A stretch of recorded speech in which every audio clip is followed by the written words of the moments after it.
पुण्याच्या इंदापूरमध्ये नगर परिषद निवडणुकीदरम्यान आरोप प्रत्यारोपांचा सामना सुरू झाला। हर्षवर्धन पाटील, प्रवीण माने आणि प्रदीप गारेटकर हे तिघे जण एकत्र आलेत, कारण या तिघांनी एकमेकांना कुठेतरी कोणत्या ना कोणत्या निवडणुकीमध्ये हरवलंय अशी जहरी टीका राष्ट्रवादी काँग्रेस, अजित पवार गटाचे नेते, पीडीसीसी बँकेचे संचालक अप्पासाहेब जगदाळे यांनी इंदापूरमधील प्रचार सभेमध्ये केली आहे। मी विचार करतोय की ही तिघजण एकत्र का आली। ह्याचं कारण मी बऱ्याच जणांना विचारलं। मामा ह्याचं कारण एकच आहे, तिघजण एकत्र की तिघांनी बी एकामेकाला गोलमोललंय। तिघांनी पण एकामेकाला गोलमोललंय।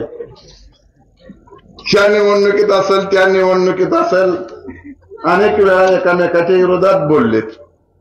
परंतु मामा ही काय आजची विषय नाही, हे 2-3 महिन्यापूर्वी ठरलेला विषय आहे।